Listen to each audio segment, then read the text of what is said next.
Yeah, I just flooded this boiler.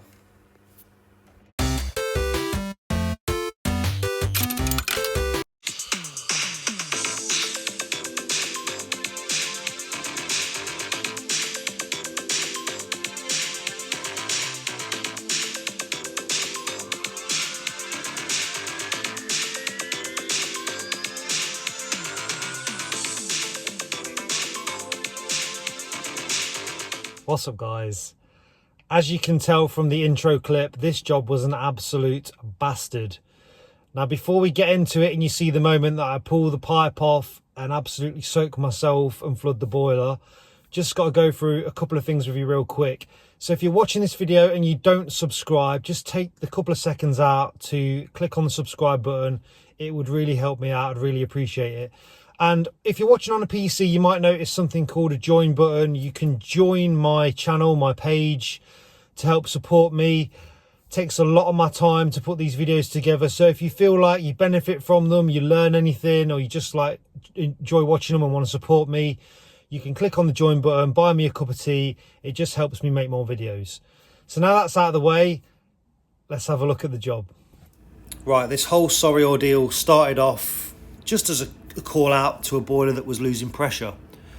So I spoke to the customer before I headed over and I said make sure that the boiler's off when I get there so it's cold, and then I'll see how it performs and if I can make a diagnosis.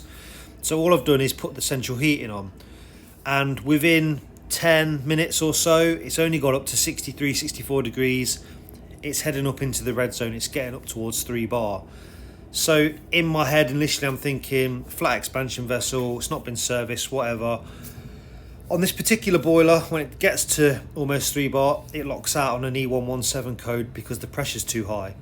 So the first thing I do, drain the system. You can see we're now at 0 bar because I want to check what pressure's in the expansion vessel. And as I said before, I'm just filming this as a normal YouTube. We are going to get to the good bit where I flood the boiler, don't worry. So this is my Draper pressure tester. I like this one. You just pop it onto the Schrader valve and it'll give you a readout of the pressure in the expansion vessel. Obviously, we do this with the boiler drained down. If there was pressure in the boiler, you would be reading that pressure. Because of the pressure issues they've been having, what I'm going to do now is pump it up to 1 bar and then run the boiler and see what it does with the expansion vessel at 1 bar. Another little gadget to show you while we're on it. Got this mini Regan hand pump, and this is quite new to the market, but it's great because it's small enough to fit inside your kit bag.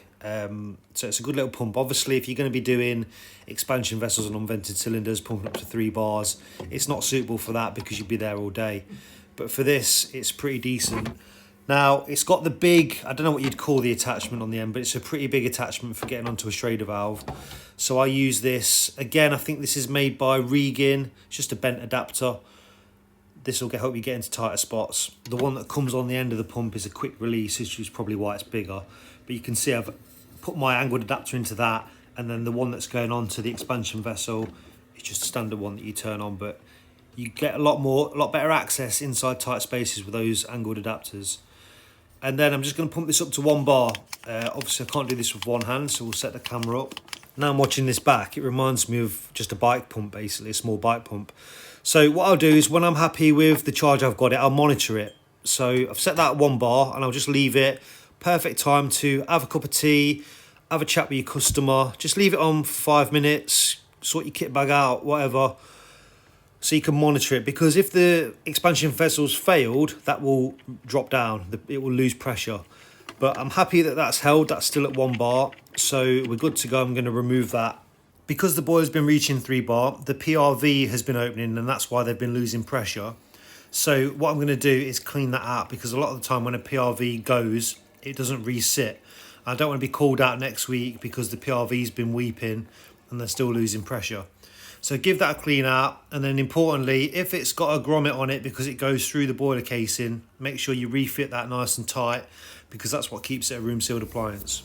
So with the PRV back in, filled up, fired up, it's doing exactly the same thing. We're still going up into the red and we're still getting that E117 error code. For me, this has now turned into a 2 cup of tea job, and for you, this is where it's going to start getting entertaining.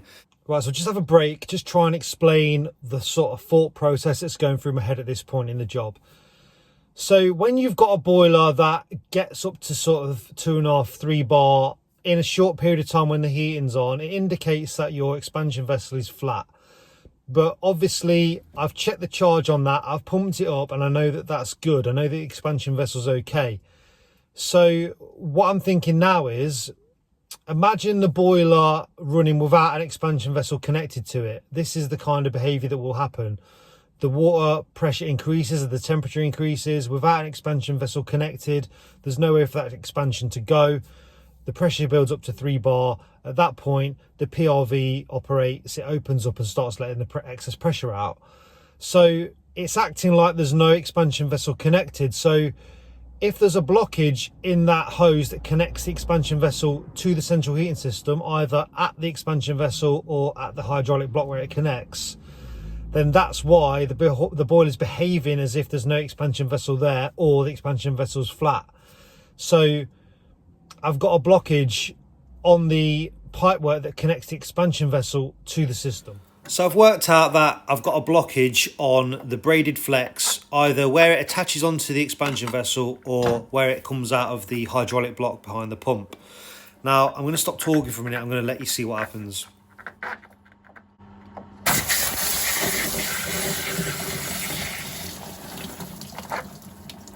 Watching this back now, the first thing that comes to my mind is, why did it take me so long to put my finger over it and stop the water coming out? I think I must have been in a state of shock, thinking, why is the water in here? I've drained the boiler down, we're at 0 pressure, there shouldn't be any water here. But now, thinking about it, if this braided flex is blocked at the hydro block or where it connects onto the expansion vessel, it's obviously, before it got blocked, filled with water, and then I've pumped it up to 1 bar pressure. That, because it's blocked, can't escape, it can't get out, so it's in there, sat at 1 bar, ready to pop when I removed it. At this point now, going through my head is, what am I going to do? Luckily, I could reach my kit bag, and I've got some offcuts of hose pipe in there. And I had this, what I think is a genius idea, pulled the condense pipe off. There's like a rubber elbow that connects onto the trap under the boiler. Pulled that off, pushed my hose into the condense pipe, and then offered it onto the end of that expansion vessel where my finger is, to let what remaining water was in there shoot down the hose. Unbelievably, there was still quite a lot of water, quite a lot of pressure in there. It took a fair while to drain down. But yeah, I thought that was one of my better ideas. And then once it was drained, just a chance to survey the damage. I got so much water inside the boiler, inside the PCB casing. That's where the braided hose attaches onto the hydro block. So yeah, it was all over me. I was soaked, the walls behind me. The only saving grace was the water wasn't black. So now I'm going to go back into YouTube mode and just talk through what I'm doing, although the job did get worse from here. So I've removed that hose. I know the hose is blocked. I'm just opening the filling loop just to put a bit of water in, just to see if I've got a blockage on the hydraulic block as well. But there's water coming out of that, so I know it's clear, although there is a lot of sort of rust in the water that's going to need cleaning out. I'm going to have to flush this out. So I've removed the blockage, and it was pretty tough. It was pretty chock-a-block in there. Using a small hex key and blasting some water through it. All I did to do that was I refitted it onto the hydraulic block and then just opened the filling loop and let some fresh water through just till it ran clear, basically.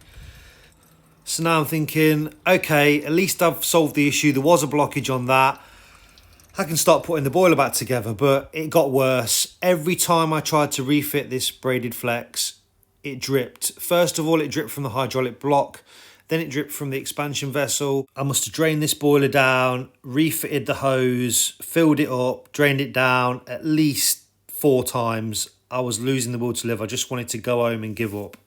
And after all that, I've still got this to deal with. I'd got the board so wet, the water had made its way into the LCD screen. You can see it there behind the glass.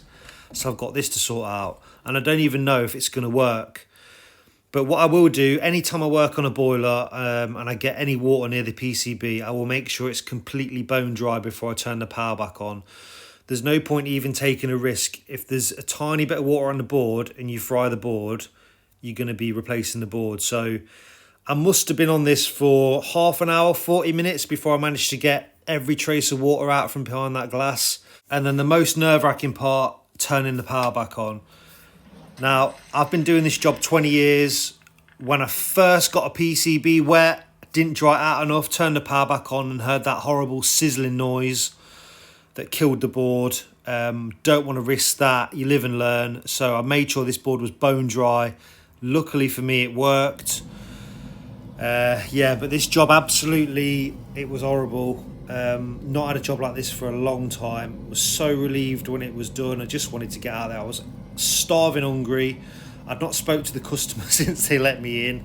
I was just hiding in there with my hairdryer. Just wanted to get it sorted. But yeah, you just got to treat these jobs as character building. Obviously, I'm over it now. But at the time, it just felt horrible. But you just got to get your head down and push through it, lads, honestly. They're not all like this. Just don't let it beat you. I hope you enjoyed that. I hope you've learned something from it. At the time, it was horrible experience to go through. But it was about a week and a half ago now, so I'm over it. I can look back and laugh. I've not had a job like that for a long time, which almost made me want to give up. I nearly said to them, I need parts for the boiler, just so that I could get out of there and come back another day. But I stuck with it, and in the end, it was all right. These jobs, honestly, you learn from them. I still remember when I was not an apprentice, but when I was quite new to going out on my own, I was doing a job in Leicester. I remember exactly where it was. I remember the flat. It was on Regent Road behind the prison. It was doubly stressful because you can't park there without a permit. I didn't have a permit, so I was doing a bit on the boiler, going and looking out the window to check my van was okay, going and doing a bit on the boiler. Anyway, it was an old Pro Firm 80E, and I had to do a plate heat exchanger on it. And drained it down, took the old plate out, put the new plate in, filled it back up, and it weeped. So then I had to drain it down again, take it out, check the washers, put silicone grease on, put it all back together, filled it up, and it leaked. And I must have drained it down and filled it up about 10 times. I could not get it to stop weeping. I don't know what it was. I ended up going back to Parts Centre, buying some more washers for it, thinking there must be a damaged washer or something.